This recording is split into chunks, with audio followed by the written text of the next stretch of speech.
I'm back from vacation. It was a blast. I'm still hungover, but we got videos to make. I'm gonna go over all the collab stuff you need to know. This update was a W, and I'm gonna try to make this video as quick as possible with everything you need to know without a lengthy video. First off, I'm gonna be doing a live stream on YouTube. Friday, March 29th, 7 p.m. Eastern, 10 p.m. Pacific. Set your calendars, make sure to join. First off, let's talk about the new Collab Monsters. All of these monsters are amazing. I highly recommend to summon at least one Fire Lena, one Wizel Goddess. You don't need to summon on Water Girl right now because you get him for free in the events. Once you summon one of each, just wait about a week or two. There's going to be 2 new banners with the 2 other monsters that are in the collab. Summon one of each of those because you definitely at least want one of each collab unit. You'll be able to put them in Altar's Blessing and be able to max awaken those. This is important because once you max awaken them and get them to max affinity, you will then unlock their light dark companion. Once you've gotten one of each, then you can use your summons on however you like. Fire Lena is a weak point mage. You could do Vampire, you could do Despair, you could do Fatal, you could do Destroy, whatever. You don't need to build her with crit rate or crit damage because she's a weak point assassin. Prioritize attack and then precision at 200%. And then the other 3 substats you want to look for are HP, defense, and attack speed. She's useful in PvE and PvP. Water Guri, amazing PvE unit. On par with Fire Phoenix Perna. His first skill against bosses just destroys them. He has a passive of 100% crit rate on creatures, but this is including bosses. So you don't need to build crit rate. He's an attack-based monster that ignores defense. Prioritize attack, crit damage, and again HP, defense, and attack speed. Attack speed on Fire Lena and Water Guri. This will maximize their damage output, but prioritize those stats.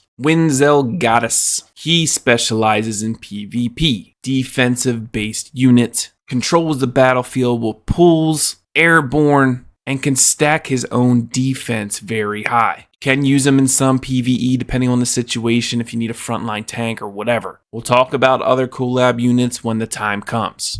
But you prioritize defense, crit rate, crit damage, HP. As far as the new events, there's an event dungeon that you can do 5 times a week. If you use the collab units, you get more bonus rewards. With these rewards, you can get scrolls, you can get devil mons, light and darks, artifacts, summons. And during the collab, if you use these monsters in another event, that will get you more rewards the more you use them. Defeating water creatures, clearing expedition, Cairos. More rewards just by using these monsters. Each summoner got a new skill added as well. Cleef getting a block beneficial effect. Opilia getting a new tornado with electric shock and move speed down. Kina getting a knockdown with oppress. Soletta getting a weak point attack AoE with skill deceleration. And Heath getting a ranged attack, doing more damage if his evasion's higher than the enemy's. There's a new challenge arena for the world, which is kind of buggy because I can attack before the round even starts. I don't know if that's every single time, but still kind of funny. It's a pre-season kind of beta, so hopefully they fix all the bugs in that. New artifacts for the Joker. Dark Joker and Wind Joker are probably the best artifacts. Then I'd say water, then fire, then light. Heath and Orbia got some passive changes. Heath still needs some work, but it's a good step in the right direction. Orbia got stronger. She was already strong to begin with. Opilia did get her nerf finally. Still a great knight for her role. She's just not OP anymore. Beetle Knight got a good buff and can now be used as a root counter. So if the enemy throws out a defense buff and root, really good counter against those teams. Zeros now has a defense down,